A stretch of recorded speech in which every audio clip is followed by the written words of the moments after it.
Hello, boys and girls, it's your boy, King Jiffy Coates, and today we're going to be doing another episode of Haunted Router. This is Ben, the wonderful, wonderful man who knows how to read better than I do, and we are going to be reading a couple stories, but the first one we're going to be jumping into is I'm a Good Boyfriend, which neither of us can relate to because we're married.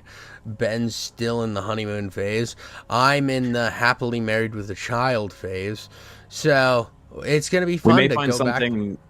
We may find something that we relate to in here, though, because it's implied that we were good boyfriends if we became husbands. Yeah, no, we were great. We made it happen.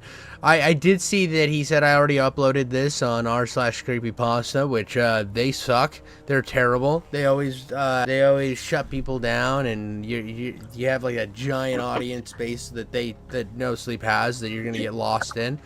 And also, they shut people down, like take their stories off all the time. So remember, guys, you can always post at r/HauntedRouter. We love you. New artists or authors, we always prioritize them when we're reading through all these stories. It's true. Otherwise, it's Low Man Show. Yeah, otherwise it's the Low Man Show, which we will be reading some of his stories today. I was about to say, you'll never guess who our second author for this He writes so many stories for the sub. But without further ado, Ben, get right into it, baby. I'm a good boyfriend. I know what people think of me. They think I'm broken or dangerous. They don't understand. I'm not a monster. I'm a good boyfriend. I first saw her outside the pharmacy on Oak Street. She was carrying a paper bag and scrolling through her phone. She bumped into someone, dropped her receipt. I picked it up for her. She smiled. Just a little smile. But it stayed with me. It meant something. It had to. I trailed her home that evening. Not to be creepy, just to make sure she got there safe. She walked with music in her ears. Sure, pal. He's just a nice guy, dude. He's just a nice guy. Just a nice guy, dude. I just broke into her house, took all of her dirty underwear, and I smell them every night. Sure, and pal. Guess where he ended up talking about it? Yeah, dude. Absolutely. Reddit. Exactly. r/nice This is the ultimate guys. Redditor story. Dude, he's going to be on kitchen cells in a week. She walked with music in her ears, barely looking around. So unaware. Anyone could have hurt her. She needed someone to look after her. That's what boyfriends do. Her name was Madison. I learned that from the label on her pharmacy bag. Madison Gray. Nice name. Clean. Warm. She lived in a little brick townhouse near the park. Unit 4B. I walked past it 3 times that night. The curtains were closed, but the lights were on. She was home, safe. That should have been enough. But it wasn't. At first, I only watched her from across the street. A car, a bench, a shadow. She always kept the same routine. Work, coffee shop, home. She heated up microwave dinners and binged true crime shows. Ironically. On Tuesdays, she... Ironically... Because he's stalking her? Yeah, that's... Oh, man. Dude, well, let's like, be real, acknowledging from the get-go. He's like, man...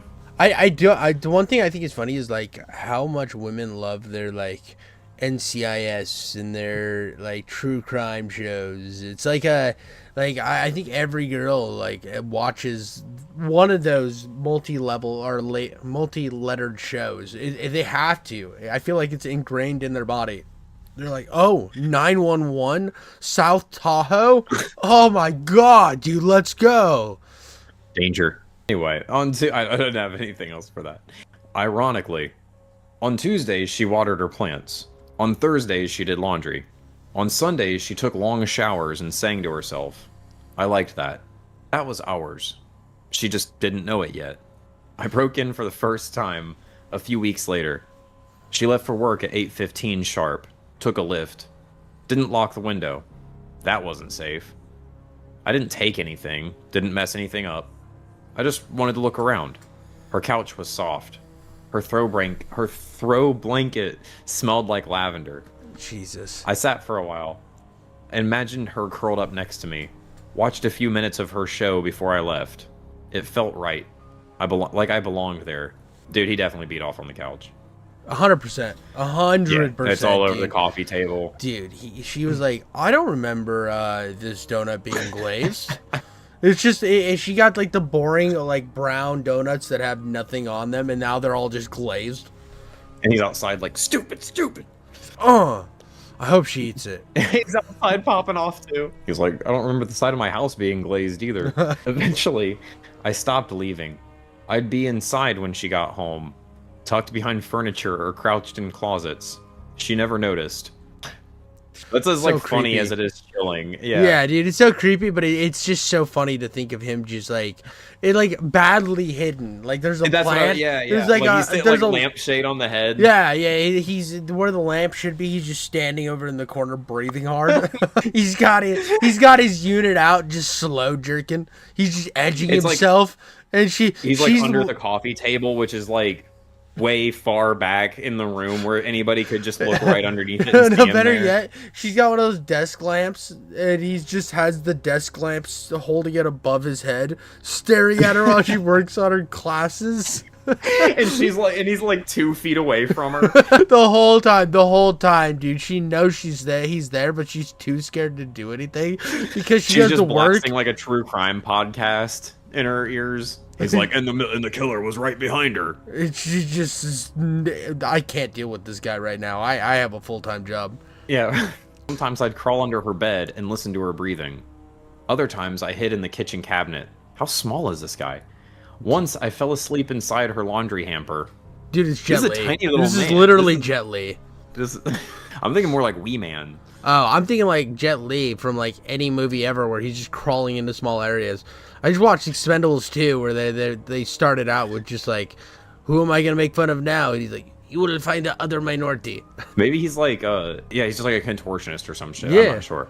She walked right past me, brushing her teeth, humming her little songs. She was beautiful, radiant, mine. She walked right past me, definitely tells me that this guy is badly hidden. Yeah. There were close calls. Once she paused mid-step, sniffing the air. He just farted. Another time, she stared too long at the half-used coffee cup I'd forgotten in the sink. She mumbled, Weird. and kept moving. She never really saw me, but I saw her.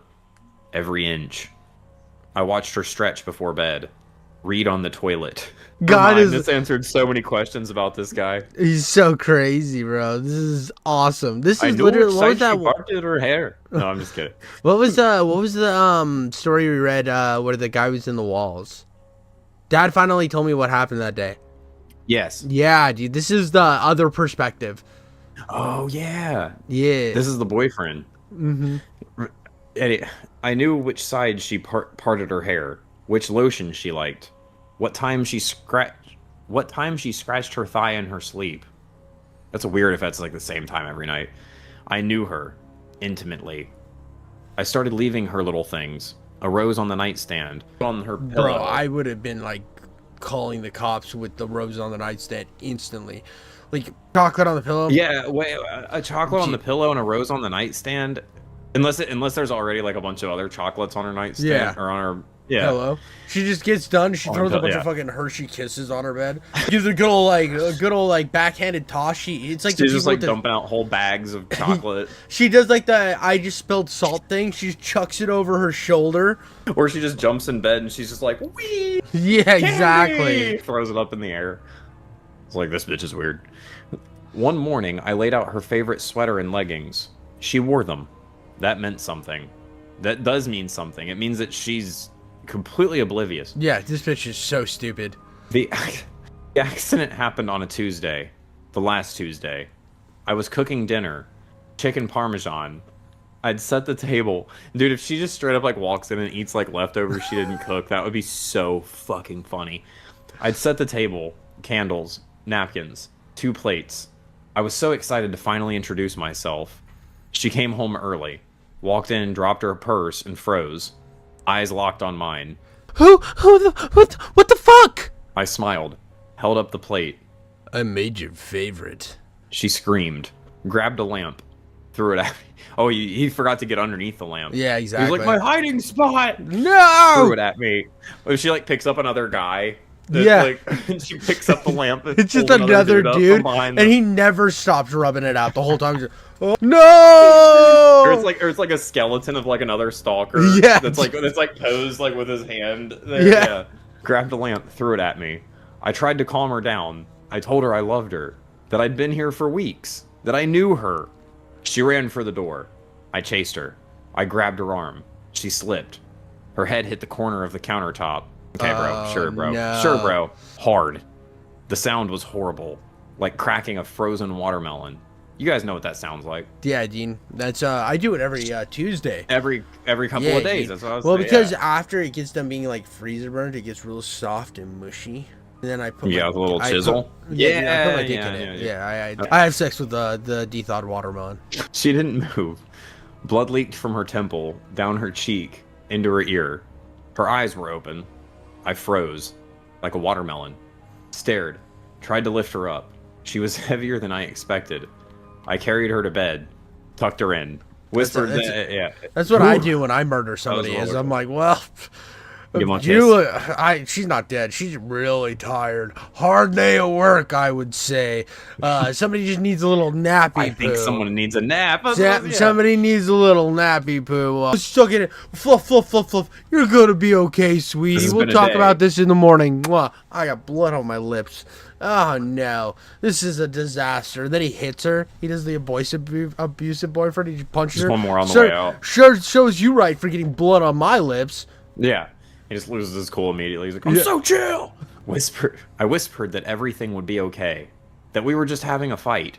She'd get over it. She'd always been so quiet anyway. I kissed her cheek, still warm. We fucking swish. She didn't eat for days, didn't speak. I read to her, brushed her hair, told her jokes, but she just lay there, still, silent. She must have been mad. The smell started on day 5. I sprayed her with perfume, lit candles, opened windows. At night, I'd curl up beside her. I didn't mind the cold. Love keeps you warm. Told her about my day, about the shows I watched. What was his day consisting of? Besides, like, standing over the bed and staring at her. Yeah, dude, like, this guy... he didn't have a full day. Bro just got himself a Cabbage Patch Kid, but it's an adult dead woman. It's, Swiss Army Man. Yeah, Swiss Army Man. Great movie. Great movie. Super weird, super unsettling, but a really fun movie to watch. About the shows I watched. I told her I forgave her for screaming. She didn't know what she was doing. People panic when they're overwhelmed by love. One morning I woke up to find her hand had fallen off the bed. Stiff, blackened fingers. I gently tucked it back under the covers. I told her she needed to rest, that she looked tired. She didn't blink. Eventually, I knew it had to end. Even the best relationships can go sour. Pun intended. Like the body in a bed. Yeah. Yeah. I told her I was leaving, that I'd always remember her. She didn't say anything, but her jaw had been open for days, so maybe she was trying. I packed my things and left the next morning. Walked home, turned on the TV, and there she was. Madison Gray, 29 years old, found dead in her apartment. Nobody did this wellness check for weeks. Yeah. They said there were no signs of forced entry, no witnesses. A photo of her smiling filled the screen. God, she looked beautiful. The reporter called it a tragedy, said the killer was still out there. I sat on the couch, shaking my head. This world, I muttered. This world is full of sick people. I looked at her face again. If I had stayed, maybe I could have intervened. Maybe you wouldn't have gotten killed. I wiped a tear from my cheek. But it's too late now. And even though I'll always remember you, I smiled. I found somebody new. Her name is Amy. She works at the coffee shop near my building. She smiled when I ordered. Her name tag was crooked, so I fixed it for her. She laughed, said, "Thanks." That meant something. It has to. I know what people think of me, but they don't understand. I'm not a monster. I'm a good boyfriend. I saw Amy again today. She made me a cappuccino, drew a little heart in the foam. That meant something. It always does. She smiled when I said her name. Amy. And like it surprised her. I got a little seduced when you said it. You're welcome. Like it surprised her that I knew. I told her I noticed it on her name tag. What the fuck? He finds some... Yeah, I can tell your name because it's written across your chest. How did you know my name? He finds the dumbest women in like the universe, and then obviously stalks them and murders them because they are the dumbest women in the universe. She laughed and said, "You've got good eyes." I do. That's how I found Madison. I don't talk about Madison anymore. People get upset when you live in the past, but sometimes I still think I hear her in my apartment. dripping, dragging, breathing too slow. It's nothing, just grief. It's normal. I started following Amy after work. She always walks, always the same route. She takes her earbuds out when crossing the street. Safety girl. Smart girl. She lives in a high-rise near the freeway, 6th floor. Lots of windows. But she never shuts the blinds. That's how I knew she wanted someone to see her, to understand her. Ah, yes. Because not using curtains means that I want you to live in my house and bash my head over a counter. It makes sense. You know, every time I'm driving down the street and I see a house without curtains, I just hit my car in reverse and drive into their living room. Yeah. Full car through their living room, just so they know that I see them too. You acknowledge their I want them to feel seen. Grace, I want them to feel seen the way that they wanted you to feel seen. Mm-hmm. All right, what did we learn here? She eats pasta 3 times a week, drinks red wine alone, watches reruns of sitcoms and laughs at the wrong parts. Okay, maybe she's lonely. I can feel it. I leave little notes on her doorstep now. Not in my handwriting, of course. I use cut-up letters. Cut-up letters from magazines. Great. Wow. Crazy. Those old ransom movies. But I don't ask for anything. I just tell her things like, "You have a beautiful laugh." Or, "You're stronger than you think." I'm building trust. Slowly. Like with Madison. But this time it's different. This time, I feel like someone's watching me too. Yes, the police, and they should be. 100%. I mean, he's not very careful. No, not at all. But honestly, the people investigating this stuff also suck. This lady's been missing for like a month, like 2 months before they're like, well, we should probably put her on the news and go check the apartment. Yeah, exactly. Well, that or nobody cared about Madison, which is fair. That's true. That he could be finding, like, that's like the same thing with Amy here, where she's alone. He has like an encyclopedia of orphaned women. Just goes and murders them. He's like, well, who's next on the list? She works at the coffee shop near me. Well, looks like I'm stalking her and murdering her. I stayed overnight for the first time last Thursday. She left her window cracked open just enough. I slipped in around midnight. She was asleep, wrapped like a burrito, facing the wall. Her apartment smells like peaches. I sat in the armchair and watched her breathe, counted every inhale, every exhale. Felt like music. She made a soft noise in her sleep, a whimper. I almost got up to hold her, but I didn't want to wake her. I'm not rude. I'm a good boyfriend. Damn straight, Skippy. The next morning, she looked tired. Bags under her eyes. Kept looking over her shoulder on the walk to work. She's sensitive. That's okay. Some people feel love more intensely than others. Later that night, I snuck into her bathroom while she showered. Steam filled the mirror. I didn't say a word, just stood behind the curtain, listened. She sang the same 3 notes over and over, off key, like a child's lullaby, just like Madison used to. It made my stomach turn, not with fear, with memory. Something felt wrong, like I had already done this. When she pulled the curtain open, I was gone. But I swear, for a second, she looked directly where I had stood, right into the empty space, right into me. I went home that night and turned on the TV. There was no news, just static, then a commercial. Madison's face. Open mouth. Mouth open. Skin waxy. She was smiling, too wide, like someone had cut the corners of her mouth. The screen said, "I missed you." And then... Does she know what you did? I turned off the TV, sat in the dark, hands over my ears. It's just guilt. It's just stress. It's just... The next morning, Amy had a nosebleed. She wiped it with her wrist and said, It must be the dry air. Then she stared past me, even though I wasn't standing there. She looked right through me. That night, I saw something outside her window. A figure. Human shape, but all wrong. Too long, too thin. It stood on the fire escape watching her. Watching me. I blinked. It was gone. But when I turned around when I turned around, her bedroom light was on. Even though she had gone to bed hours ago, there was a message written in fog on the window. She's mine. I don't sleep much anymore. I started keeping Amy's toothbrush. I keep it under my pillow. It makes me feel safe. Amy's cat was found dead on her balcony. No blood, no wounds, just stretched like something had unraveled it from the inside. She cried all morning.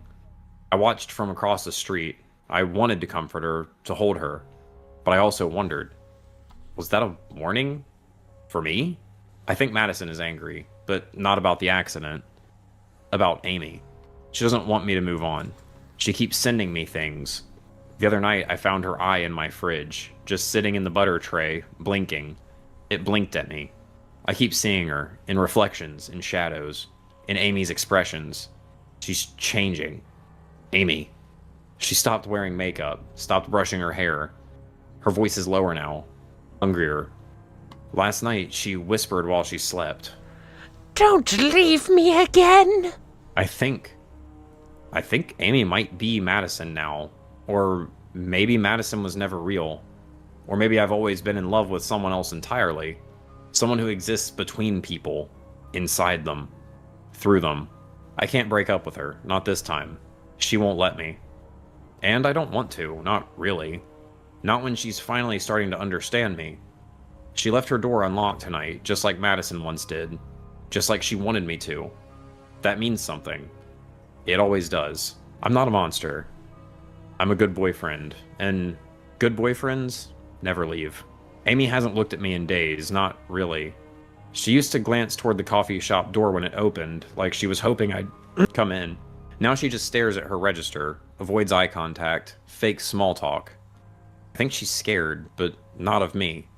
No, I think she's scared of how much she loves me. Madison was the same way, at first. I haven't gone inside Amy's apartment in weeks. Not since the cat. Not since she left her door wide open and sat on her couch like she wanted me to come in, but then screamed and called the cops. I didn't do anything. I stood in the hallway with flowers. Just stood there. She never even thanked me for them. The cops showed up 12 minutes later. I timed it. I told them I was her neighbor and got worried when I heard a scream. They believed me, because I'm calm, I'm collected, I'm a good boyfriend. Fair enough. Hey, Mr. Dude with flowers, did you murder this woman's cat? No, I did not.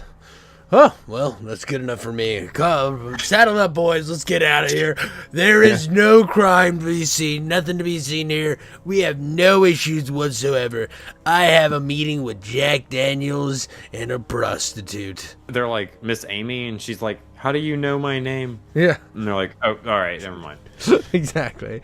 She's like, are you guys the murderers? They're like, we're the cops. Never mind. Since then, I've been careful. No more break-ins. No more notes. I just watch now. Sometimes through... He went from the boyfriend to the cuck.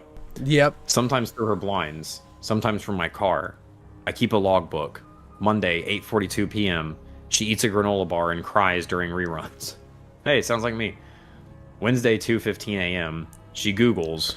How to stop being watched. Friday, 9:11 p.m. Dude, She a opens couple the of door. towers. Dude. She opens the door, looks around, says, They hit the second tower. I mean... yeah, right. I know I know you're out there. She doesn't, but I'm patient. I can wait. If he was close enough to hear her, then he was out there. Yeah, he was. I've been hearing things in my walls lately. Scratching, hollow tapping. There's a nest, maybe. Mice. Or rats. Or maybe it's nothing. Sometimes it's hard to tell what's real when you don't sleep. I haven't slept in 11 days. I just lie on the floor, hands over my ears, staring at the ceiling, thinking about Amy's voice. How she sounded when she said, Get the fuck away from me. she doesn't mean that. She's just confused.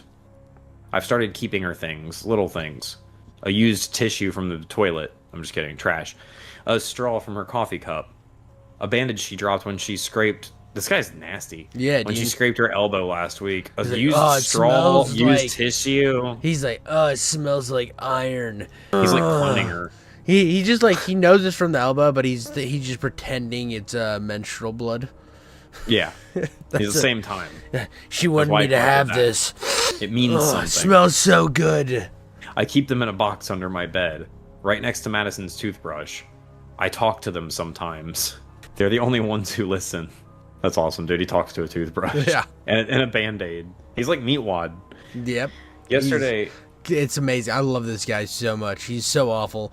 I can't wait till he just goes either crazy or gets hit by a semi-truck. Yeah, whatever bad thing happens to our narrator is going to feel really good when Yesterday, Amy told her friend she's thinking of moving. I heard it from the alley. They sat outside the cafe, whispering like I couldn't hear them. She says she keeps waking up to stuff moved around. The friend said. Think someone's been inside. She's not paranoid. Amy whispered. I know she's still watching me. She means me.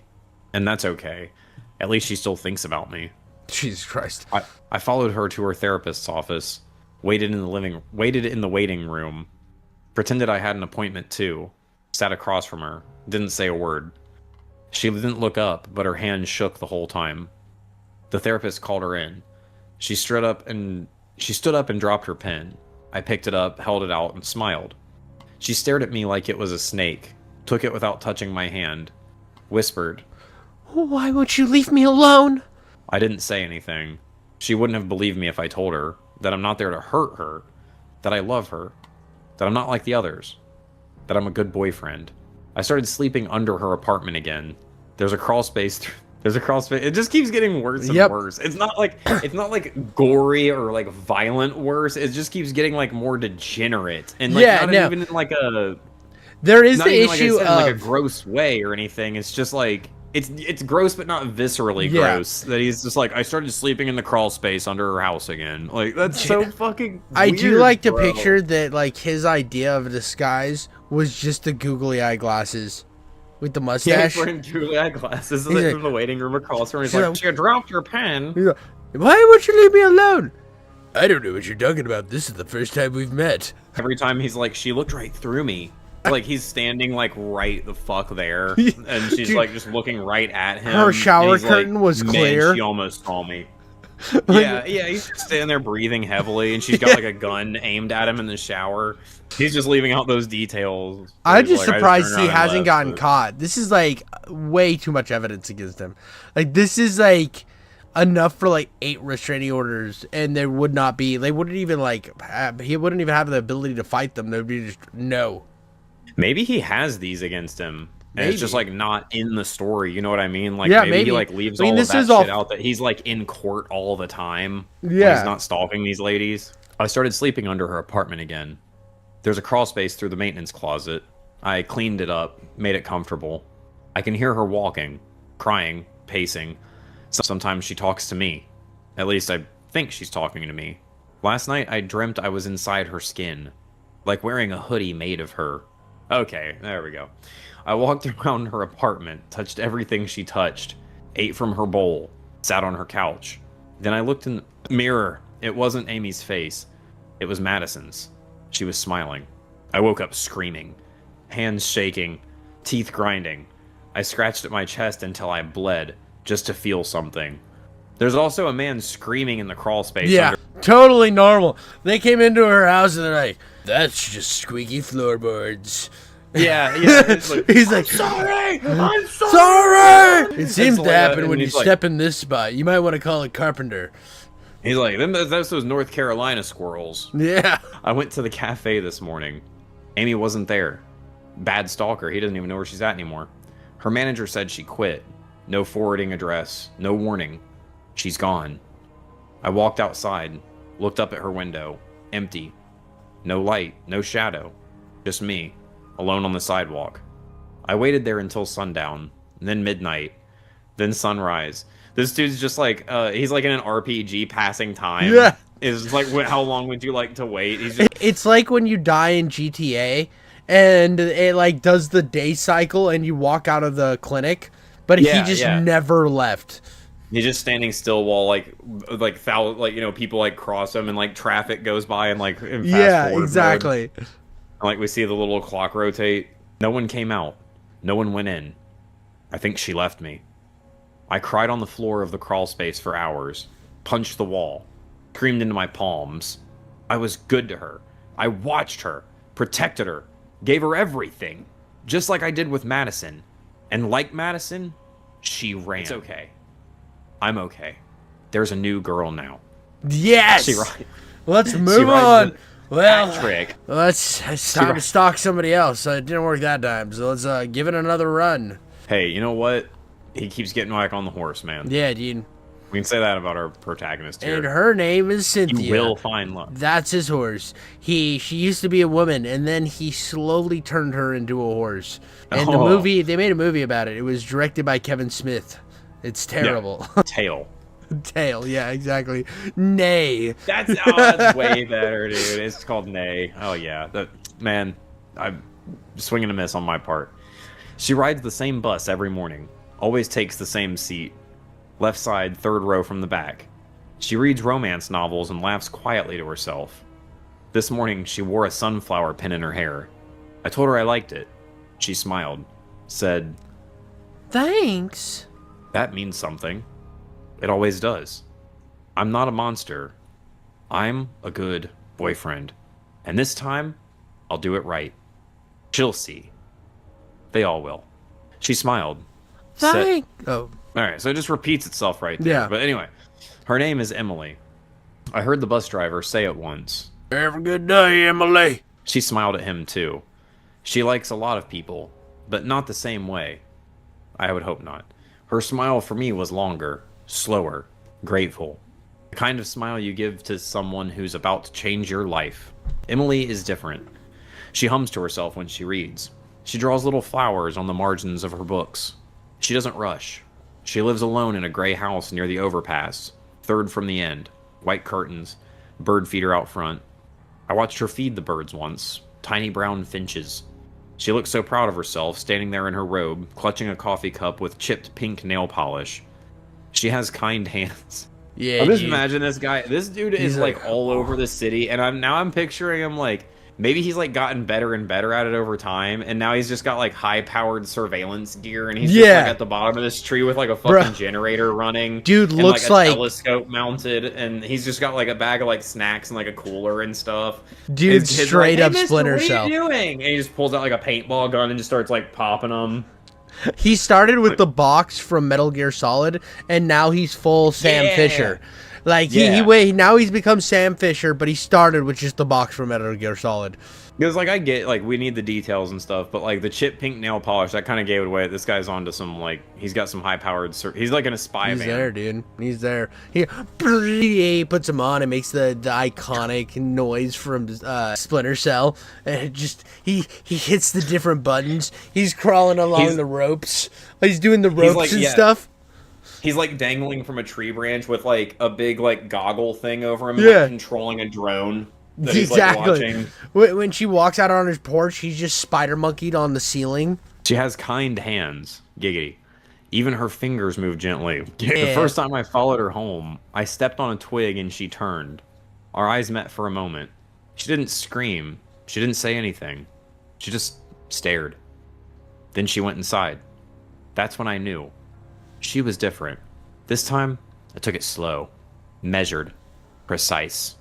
I kept my distance. He is getting better at this. Watched through windows instead of just jamming his head in the house. Listened through vents. And dude, he's straight up in the he's in the walls. He is the guy from that other story now that he's doing the vent thing. 100%. He's gonna crawl out of a mattress at any moment. Oh my god, so there is a man in that couch. He's like just inside of the upholstery like Frank. I didn't go inside for a full month. I waited until I knew her. Her rhythms, her moods, her soul. She writes in a journal every night before bed. I watched her scribble through the blinds, eyebrows furrowed. Some nights she cries after, wipes her face, lights a candle, holds something close to her chest. Maybe a photo, maybe a memory. I found her journal eventually. She hid it under a loose floorboard near her bed. You live alone. Anyway, it smelled like lavender and graphite. I only read... How old is this girl you're stalking? I don't know, dude. This guy's sus. This guy's here's the thing. She probably knows he's there and then hid her journal underneath the floorboards because she knows he's there and she just doesn't care because she's like 2 steps away from stepping into oncoming traffic. Or what I was thinking, what would be even better is if he like goes in there and he's like, it's finally time to learn the rest about your soul, and he like pulls back the floorboard and it's like a trap. Yeah, and it's like dude. poison Oh my dart God. like right between the eyes. Dude, wait, And he's like, even better, dude. And she's like, yeah, bitch, and starts just like fucking him up with a baseball What bat. it does is it just like sprays him with like hot sauce, and it just is like all Home Alone traps. It's just all Home Alone traps. Yeah. So it's hot. He steps on like broken like Christmas ornaments. He's like, oh my gosh, how could you have done this to me? You have befuddled my plan. I was a high-level stalker, but now I see the wrongdoings and I'm going to jail. I'll see you in the second one with Donald Trump. Yeah. Let's see. One night. Let's see. I found it. I found the journal eventually. Graphite. I only read a few pages. Didn't want to invade her too much. That's a fucking way of saying that. She writes about her mother, about loneliness, about loss. She doesn't mention me. Not yet. But she will. One night, I left her a gift. Just a single page from a book, pressed flat with a flower. Slid gently under her front door. It was a love poem. One about being seen. I didn't sign it. She'd know. She'd feel it. The next morning, I watched her find it. She picked it up slowly, read it again. She looked outside, straight ahead. Not toward me, but her lips moved. She whispered something too soft to hear. Might have been, Thank you. yeah, it was thank you. That was the first time I slept peacefully in months. I started staying inside while she was gone. Just for an hour, then 2, then a whole afternoon. I didn't touch much, didn't move anything, just absorbed. Soaked in her scent, laid on her couch. He's like, fuck your couch! Sometimes I'd nap with her blanket over my legs. That's so risky, dude. She smelled like cinnamon and old books. Just like a memory you forgot you missed. But something changed. Not with her. With me. I stopped watching her to learn about her. I started watching her to check if she noticed me. If she said my name out loud. If she looked over her shoulder like Amy did. But she didn't. She just lived. Alone. Happy. And it hurt. More than it should have. I started leaving more gifts. A necklace I found in a thrift store. A drawing I made her from memory. A drawing of her I made from memory. It's like a stick figure with like giant boobs. That's what I was thinking, dude. It's just like big boobs, and he's like, and he puts her name underneath it. The name is like extra calligraphied. It's like a super fancy, like over the top old English writing that her name, and then just stick figure with boobs, lady. So that's a box of tea I saw her buy once. Like the same box, like he stole it from her and gave it back to her as a gift. That'd be fantastic. Awesome. I just bought this for you. It's super nice. She's like, I'm missing that in my cabinet. I'm not here. Does the twinkle figure? I am a figment of your imagination, and then walks backwards off her steps, falls, like eats crap, and then he gets back up. Yeah, falls like a rose bush and is like, fuck. It's up and like limps off. Yeah. All anonymous, all placed carefully where she'd find them. She started locking her windows, installing cameras, putting up motion lights. Like an amateur. She was scared, but not in the right way, not in the romantic way. She didn't understand. One night, I walked past her window and saw her on the phone. She was crying, saying things like, I can't do this again. And I don't want to move. I froze, back against the wall. She looked towards the window, lips trembling. I think she felt me. Even through the glass, even in the dark. I stayed away for 2 weeks. Didn't watch, didn't listen, didn't breathe. I wanted her to miss me. To realize how empty the world feels without someone who really sees you. But when I came back, her house was different. Colder. Curtains closed. Lights off early. Journal gone. She was closing off. I broke in again. Late, quiet, careful. Her bedroom door was locked. She'd never locked it before. I stood outside it, hand on the knob. He's got a hand on a knob, but it's not the doorknob, dude. He's both hands on both knobs. Exactly, dude. He's double wielding. Listened. No sound, just breathing. Then something strange. A whisper. My name. Not out loud, but in my head. like her voice was behind my eyes. You're not real. I opened the door. She was awake, sitting up, waiting. She didn't scream, she just said, Who are you really? I didn't answer. I couldn't. No one had ever asked me that. Not even Madison. Not even Amy. I stood there trembling. She watched me like a mirror. Like she already knew. Do you even know your name? She... There's a lot of women in this, and I'm running out of women accents, bro. All right, I get you. And I realized I didn't. I don't. I ran. Didn't grab anything. Didn't shut the door. Just ran.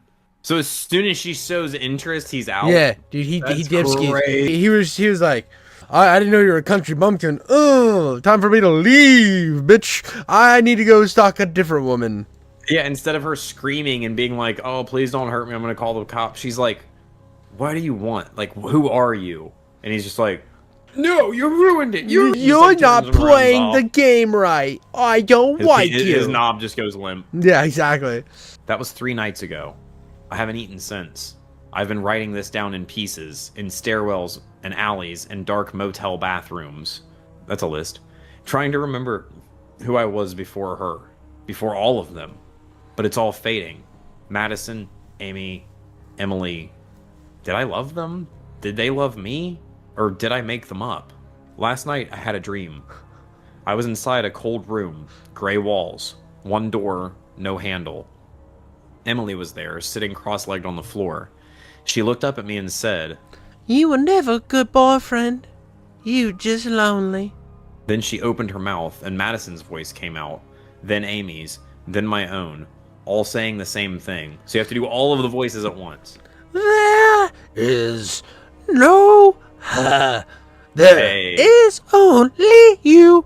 I woke up screaming, blood under my nails, scratches on my arms. There was a mirror beside the bed. I walked to it slowly, looked in. The man staring back didn't blink, didn't breathe. He just smiled. And for a second, I almost believed I was real. But I have a plan. There's a girl at the library. She's new. She wears her hair like Madison, laughs like Amy, writes like Emily. She dropped her bookmark today. I picked it up, handed it to her. She smiled, said, Thanks. That means something. It always does. Ladies, stop talking to men. Yeah. I'm not a monster. I'm a good boyfriend. Even if I'm the only one who remembers that. Her name is Felicia. Oh, shit. Bye, Felicia. Here it comes, dude. She reads the same books I do. Leaves notes in the margins.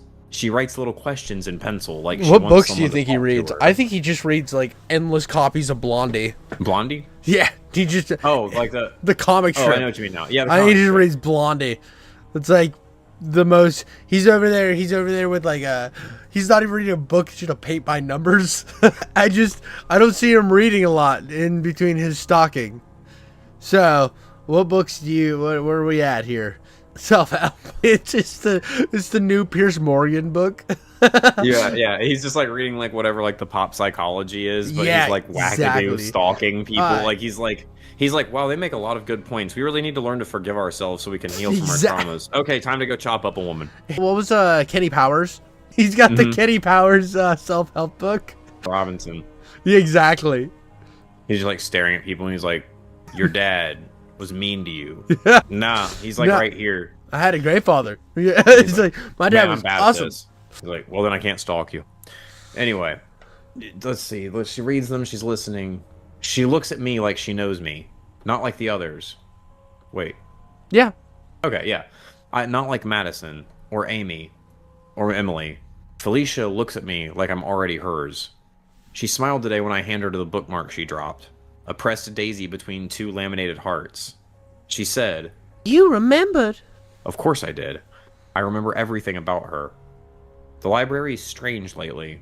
The same man stands at the desk every day, writing nothing in a notebook. The same clock on the wall is always stuck at 3:14. The lights flicker when I speak. But Felicia? She's real. She feels like gravity. We started walking together after sunset. She always meets me by the fence. We don't talk much, but her shoulder brushes mine sometimes. She doesn't pull away. Once, I told her about Amy. She asked, What did you say when you told her how you felt? I paused. I couldn't remember. Did I ever say it? Felicia touched my arm. It's okay. She said, You've been through a lot. yesterday she said something strange. We need to leave this place. I laughed, said, You mean this town? she looked at me confused. No, this place, the facility. Mr. Bauman's watching us. The name chilled me. I didn't know why. Who's that? I asked. She looked around. Trust me, he hears through the vents. I nodded even though I didn't understand. We've been planning it now, our escape. She says the east gate is only unlocked for 10 minutes a day during med delivery. We'll slip out then. I asked why she wants me to leave. She looked at me, then said, I finally found someone who sees me. last night I had a dream. I was in a white room. Bare walls, fluorescent lights, a clipboard on the bed with my name on it. Except it wasn't my name. It said, Patient 113, B. Halverson. I woke up with blood under my fingernails. I don't remember scratching. Felicia came to me crying this morning. She said They're transferring me. she's not allowed to see me anymore. I didn't understand. We're not doing anything wrong. We're in love. She gripped my hands hard. Too hard. Tears in her eyes. You can't forget. She said, They'll try to wipe it all out again. Again? What do you mean Oh. again? I asked. She stared at me like I was breaking her heart. You've done this before. With Madison, with Amy, with Emily. And you always forget. I felt the air go cold. Felt the words press in from the walls. She leaned in and whispered. This place is not what you think. You never left. I don't remember getting sedated. I just remember waking up in a new room. Smaller, grayer, no windows. A man stands outside the door, scribbling on a clipboard. Mr. Bauman. I recognize him now. He's not a neighbor. He's not a stranger. He's my doctor. And I remember the truth. Madison wasn't my girlfriend. She was my therapist. Amy too. Emily. One by one they came into my life, not because I loved them, but because they were assigned to treat me. And one by one they left. Not because they didn't understand me, because I made them afraid. Because I watched them, wrote about them, followed them. Because I thought I was in love, but I was just sick. I'm reading my own journal now. The first entry says, Progress is slow, still detached from reality.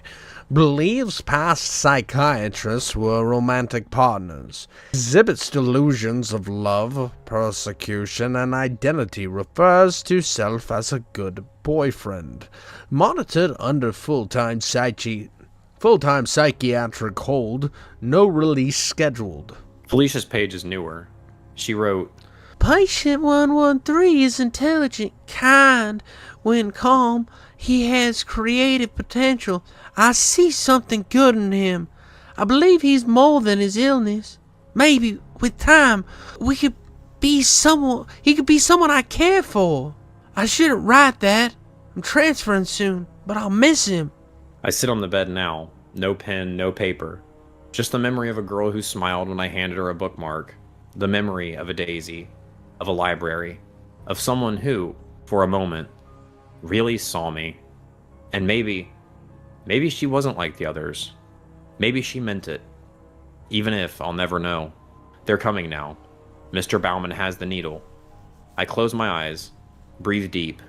I know what they think, what they've always thought, but they don't understand. They never did. I'm not a monster. I'm a good boyfriend.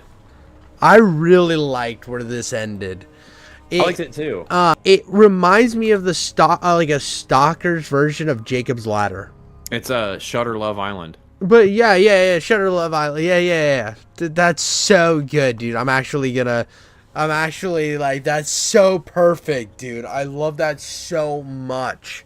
Shutter Love Island. But the thing with Shutter Island is they like based everything around the island to his craziness, and it would that one time, so that maybe it would help him see his own trauma. That was the big reveal in Shutter Island. This guy's like, in Jacob's Ladder where he's going through all these different. Have you seen Jacob's Ladder? I've seen like the opening third of Jacob's Ladder. It's on my list.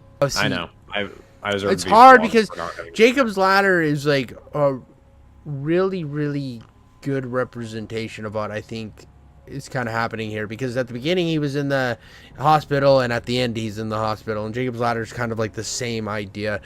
And I really like Jacob's Ladder. I remember watching that and thinking, this is the craziest movie I've ever seen. And like, what's that main actor's name? Tim Robbins?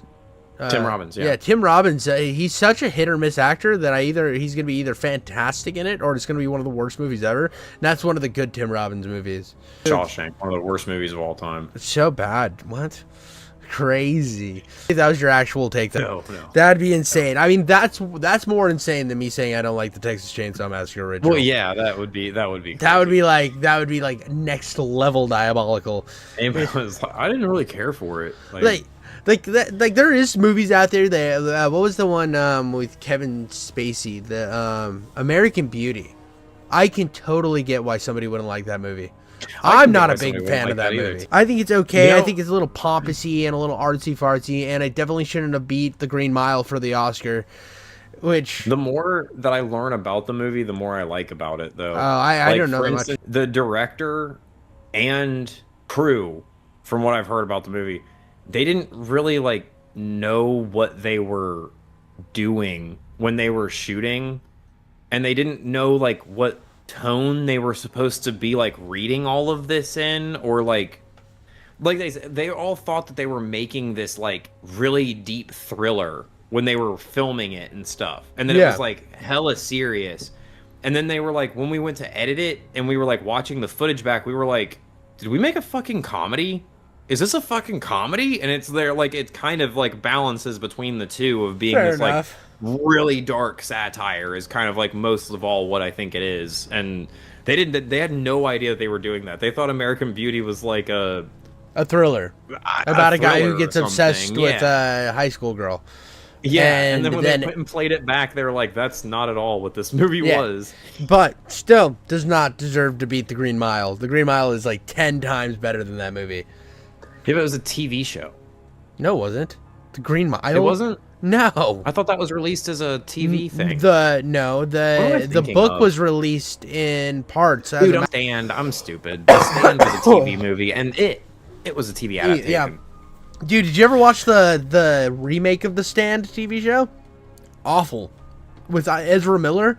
Dog water. Dude, that sounds so fucking familiar. It's so bad. I might have tried it out. Dude, Whoopi Goldberg shows up and she's like, child, we're in the stand, child. The man's gonna come, child. She just went full Whoopi Goldberg, and then you're like, why are you even here? Why is Sister Act here, brother?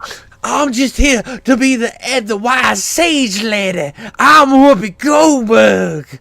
And I'm like, this is terrible. This is such a bad show. The coolest guy in the Stand is the MOON. That spells moon. That guy. He's fucking See, dude, the awesome. show, I've only seen the remake, and it was so bad that I can't remember anything that happened. I've already forgotten everything, other than Whoopi Goldberg shows up, and then the Ezra Miller looks like a goblin person because he has a bomb. That's all I remember. Wait, he's playing the trash can man? Yes. Okay, all right, I might go fucking give this a shot. It's not great. I forgot about the trash can man, dude. It is a rough such a good character. watch, dude. It is a rough watch. It is all over the place. I might have to go read that book, actually. I have never read it. I tried to read the gun, or I was gonna listen to the Gunslinger, and the audio. That's his best book.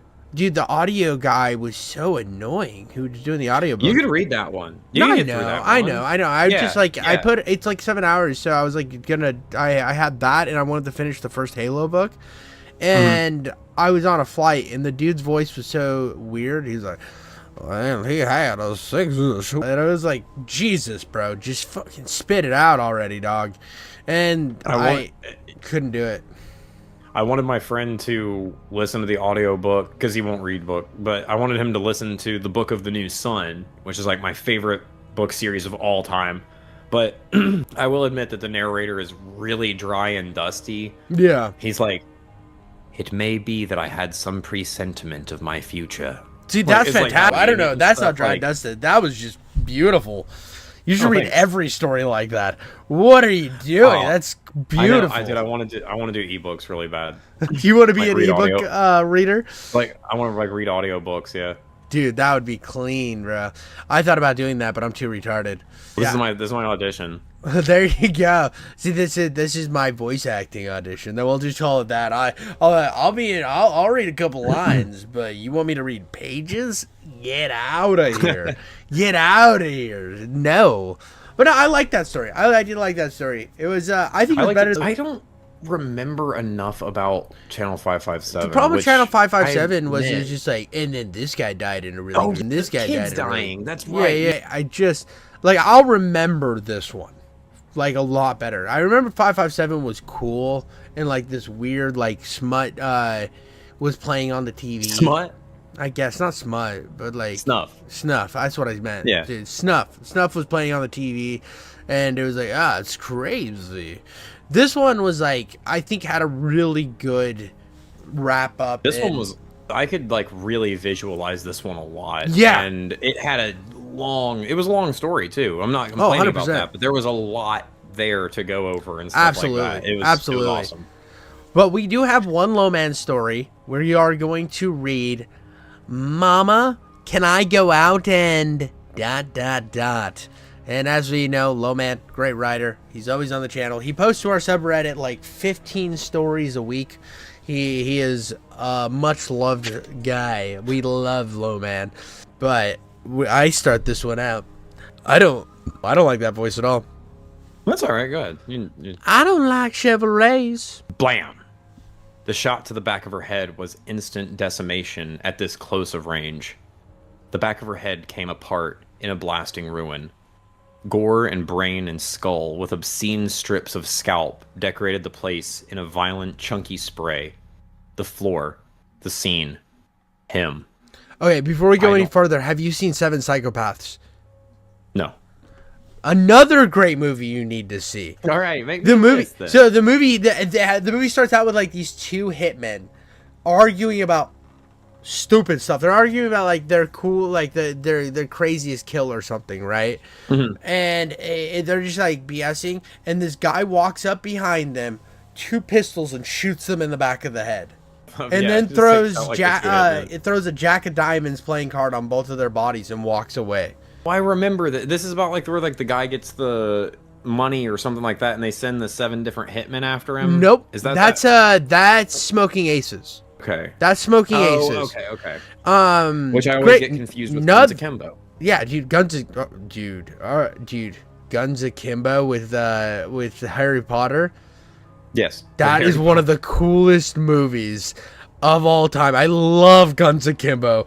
More people need to watch Guns Akimbo. That one, and what was the one where he was the devil? Horns. Horns. Which I disagree. You don't like Horns. Horns? Nah, I've seen deep Horns here. like 5 times. I love Horns. It's one of my like favorite weird movies ever made. I love it so much. It hits that moment to me where it's like that indie love story dark movie. It's very I was in college like learning film stuff, and that like hit my fancy. I loved that film. You watch so many independent films that are like everybody else talks about, and then I watched Horns and I'm like, this is what these other insufferable independent films are trying to do, but with the idea that he grows horns and everybody tells him the truth. Was that an independent film? But no, I mean Horns? not when I say indie films, I'm talking like not under a big studio. Like that was obviously not a high budget movie. You know what I mean? I'm talking about Okay. lower like more like Sundance-y style films. The only reason I ask is because I think that what happened for me, and no one's gonna even believe me if they're fucking listening to this, but like when the first time I watched Horns, I was like, this is really cool. And then when we got to the end of it, I was like, I don't know why, it just kind of like came to me. I was like, was this written by like Stephen King or like someone who knows him or some shit? Because I don't know why it just gave off this like aura of that. And then I learned that it was written by Stephen King's Yeah. kid, and I was like, "What the fuck, dude? Like, how did I don't know why. Like, Yeah, just like when we're reading these stories, and I like hook shot some like weird prediction Yeah. from like way the fuck far away. It was kind of like that, where I was like, why does this just give off such a Stephen Kingish vibe? And it's because it is that kind of wheelhouse of like his more thoughtful stuff, which Joe Hill writes a lot of. Yeah. And I like Joe Hill's stuff okay, but I think that his stuff just doesn't like land for me, and I'm tired of the King monopoly on horror. Yeah, no, I think that's what it ultimately turned down to, where I was like, man, this is good, but I can just tell that this comes from the same stuff that we've seen. Well, and I think I watched it like early, like right after it came out. It was just like a year after it came out. I saw it at the library. I'm at the college library, and I picked it up because I was like, dude, Daniel Radcliffe like with horns? That sounds crazy. And then every time I'd have like friends over and stuff, and they're like, what should we watch? And I'd be going through, and they're like, is that Harry Potter? I'm like, oh, we need to watch this. And then they would love it, and I've already seen it. But it was something I've watched a bunch of times, just like I've exposed a lot of people to it because I just really like the movie. I should probably give it a rewatch now that I'm older and wiser, because I should also say that I watched this movie at the same time where it was like my everything sucks and is stupid and derivative phase. So I didn't like anything then. Now I kind of tend to like everything when I give it a shot. I'm like, oh, that's pretty good. It might also be that this was the first role I ever saw Daniel Radcliffe in that wasn't Harry Potter. No, he got naked with John Hamm in a bathtub and something. No, I know, but this is the first time I've ever seen him in something. I just wanted to say that sentence really bad. No, that's a great sentence. But no, I looked it up, and this is it was 100% an indie film. It 100%. Okay, cool. That makes me like it a little bit more. Then. It was like so a Joe whole... Hill's throwing some scripts at some indie people. And I it's just such a funny movie, but it's not a Guns Akimbo good. Guns Akimbo is fantastic, but you need to watch Seven Psychopaths. You would love Seven Psychopaths. It is right, like the first movie that we mentioned. Yeah, dude, that is a crazy good movie. It's got Christopher Walken, Colin Farrell, and Sam Rockwell. Oh, and Woody Harrelson. Sounds so familiar, but I know I haven't seen it. Dude, so weird. Anyway. Tom Waits is in it too. Oh, you said that. Oh, you brought this up because it starts with a headshot. Yeah. That's exactly how that movie started. I get it. So literally, I'm just in the back of my head. I'm already in Seven Psychopaths because they blew that lady's head off just right after some dialogue. So the title reference is an absolute Misfits reference for "Mommy, Can I Go Out and Kill Tonight?" But we begin with Seven Psychopaths. 100%. All right. We see you, low man. I don't like Chevrolets. Those had been her last words. Funny. She must have been a Ford chick. Funny how he'd never asked before. Couldn't now, but that was alright. Hell, Mama had been right about this one. She was hella funny. Pretty too. Beautiful. Still was too. Yes, ma'am. Still was. Eddie belted the 38, making sure the safety was on. He liked to be careful. He was Mama's careful boy. Mama's careful boy of the graveyard. He admired the collapsed limp form of Bernice for a moment. A long time, some would say. Hot and stifled in his sticking picker's wear, he doubled over and heaved the brainless body over his broad shoulders and made for the door of the deserted diner. I'm sorry for laughing, but I saw this interview with Matt Damon where he was talking about The Departed. And they were sitting around. And Jacqueline and again. Now that's pretty messed up. But then what I could do is say she's got some really nice tits. And then I could pull my dick out and just stroke it over her body. And then what we could do. And Jack's just going full crazy. And that's when I pull out my thing and do more cocaine, even though I'm 75. They're like, you just want to do the cocaine? And he's like, that's fair enough. That's what I do for lunch and dinner. So they'll compromise him back to 100. There's a conversation. I think it's I can't remember who the interview was. It might have been Matt Damon again, where he was like talking about how another movie that Nicholas had been in, right? And he's like, to be honest with you, I can't really remember a lot of that movie. A lot of cocaine back in that time period. And he's like, Jack's when Jack picked his pants up and a bag of cocaine fell out of his pants. And he's like, shit, I dropped my lunch. Dude's crazy. I want to hear the memoir. I want to read the memoir of Jack Nicholson's coke guy. Oh, dude, it's probably Whoever's- so. And that's when Jack walked in and said, "Hey, it's time for me to get a little snipper before bedtime." And That could how be my first about? audiobook. You want me to do I his could step audiobook? on the Do you stage. like my you Jack can do voice? the voices, and I'll do the fucking yeah. Dude, I that's my favorite voice I do is my Jack voice. It always has. It's just I like that we're always brought right back down to the ground with a low man story. Yeah. Unless it's literally a bird's eye camera story, which we get to a fair amount of those. But the last one were like all like psychological and like tense and thrillery, and he's always like hovering his hand right over the fucking victim, man. Like anytime it could snap. Yeah. He never does. He's a good boyfriend. And like it just keeps going with that and like ratcheting. Then we get to a low man story. There's one sentence headshot, brains on the walls. By the fourth paragraph, just a guy dragging a dead body into a deserted diner because his mama's careful. Yeah, it's either that or it's like the most wildly poetic stuff ever. Yeah, just orgiastic violence though. Yeah, at the same dude, time. it's either like a deep thought experiment from war and like the end of the world that's like beautifully written in a dark gothic style. Oh yeah, it's flavor Or- text stuff. Yeah, it's flavor text. Yeah. Or it's like just brutal, visceral every time. There's no in between with Low Man, and I love it. A lot of these could be cruel pictures, I feel like. Yeah, well, no, because his cruel picture, even like his really dark one, like the serial killer one, which I still think is his best story we've read so far. I love Abomination and Stormtrooper, but that serial killer one was great. But he kind of, the cruel picture, he went above and beyond. That's with. true. That's true. We do get yeah, you're right. We don't want to water down the brand. Yeah. Outside the moon was a night choir of uncontested baptismal light in the sky. There we go. Yeah. Virgin white. His wedding night. Bulbous. Pregnant. There we go. Full of abundant light. No other star shone in its dominance of the sky. It conquered the neighboring heavens to curtain black, save for the center, where it nuclear shone. Alone. Mighty. Celestial. Eddie hoped that one day he might be celestial too. He snapped to, catching himself. He was drooling. Come on now, gotta get going. Mama want us back now. He wasn't terribly concerned otherwise. The township was sparse. Most were in bed by now. All were inside their dens, roosting, doing sweaty secret things. Things he knew all about. Oh, we got to use his peeping Tom too. There's a theme, the through line. Things Eddie loved to read about in his spare hours. When he wasn't pleasing Mama. Oh, he had to please Mama, dude.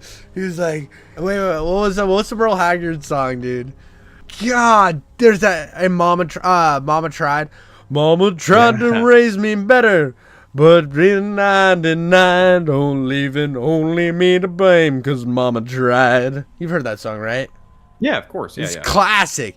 See, Mama tried. See, he actually, when Mama tried, he tried back, but with the old blam, bro. Shocker. The old shocker, dude. He hit her with the shocker. We're Shocker and- Township. Exactly. He had one of those Kentucky relationships with his mother. Greenbow, Alabama. Greenbow, Alabama. His truck was parked only a half-mile away.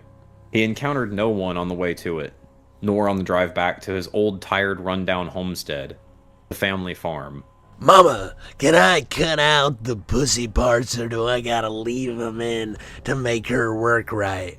Oh, wait, He turned to the couch in front of the TV. what do you think, Lou?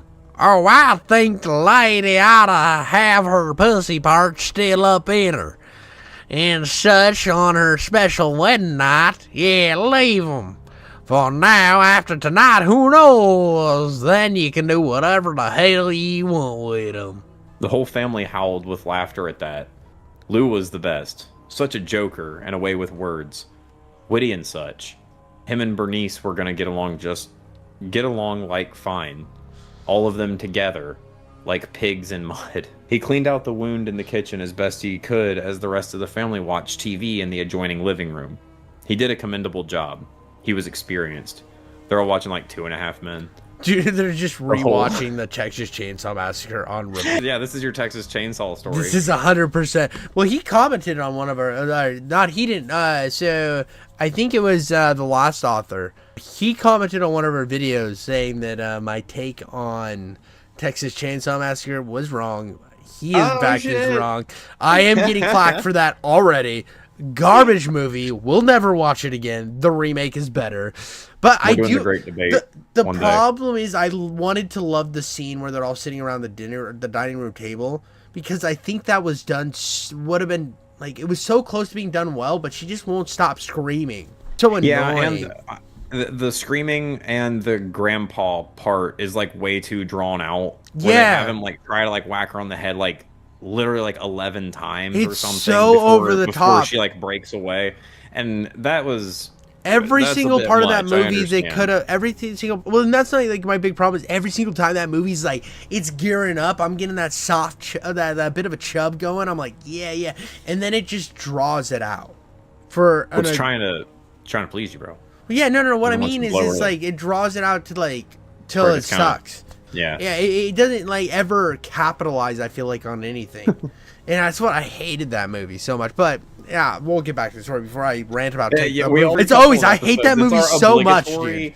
It's our obligatory, like, at least one aside every, like, 4 episodes. We have to talk for, like, at least 40 seconds about Texas Chainsaw Massacre. Terrible movie. Hey, but I've done well. I haven't mentioned Silent Hill 2 this entire season. Hey, that's your pretty fucking go-to. good. That's your It's go-to. like I've played another video game since then. I finally played it, and you barely ever mention it now. Yeah, well, You're like, no, we'll go into that too in one episode. well, now everybody's played it, so I don't want to talk about it anymore. But it's just all Yeah, bad. pretty much, because yeah. It's not my thing anymore. Well, now you know how cool it is. I can't just sit and tell you how cool it is. Yeah, no, it was pretty sick. Now that It was pretty you know. sick. I got the Maria, or not the Maria ending. I got the good ending. Yes. Yeah. But no, I Staying didn't get the healthy Maria. and stuff like that. Mm-hmm. The other one that's very worth going for, although it is a lot more tedious, is the bad ending, like the worst one. I heard it's hard to looking do. up the parameters for that. It is hard to get, but it's so fucking good of an What ending, especially in the remake. I think that's what actually solidified it for me to be like, this might be the superior version of Silent Hill 2. And Yeah. that's what people can go after me for in the Dude, comments. I know a lot of that. That game is really hot buttony. When I'm not gonna lie, I'm never gonna play the original because it's got locked camera angles, and I'd rather hit my penis with the meat tenderizer than ever play a game like that. But I can understand. I guess the levels are like drawn out, a little annoying in the long one, and the people complaining about them being more combat heavy, I'm like, oh, you're just dumb. I prefer it to be more combat heavy. But and then they were like, "You have no idea what's coming around the corner with Silent Hill F." They're like, "You think this one's combat heavy?" yeah, Okay, dude, sure. that one's even more people hating on each other, because like people love Silent Hill F or they hate Silent Hill F. There is no in between with that game. It is weird that it like there's parts of F, and we'll get back to the story. Shut up. It is weird that in F that like they straight up lock you in like arenas and they're like, kill 5 monsters and we'll let you out. That's not. I haven't played it. My buddy played it and said it was fantastic. He said he had a blast with it, loved every minute of it. And I was like, okay, cool, dude. That sounds awesome. And then I've heard from other people that it's like just absolute trash. So it's just like, I don't even know whether I mean, I'm not going to get it till it goes on a deep discount, but I'm at this middle point that I'm like, I don't even know if I want to play it. I'll wait till the next time. I think you'll like it.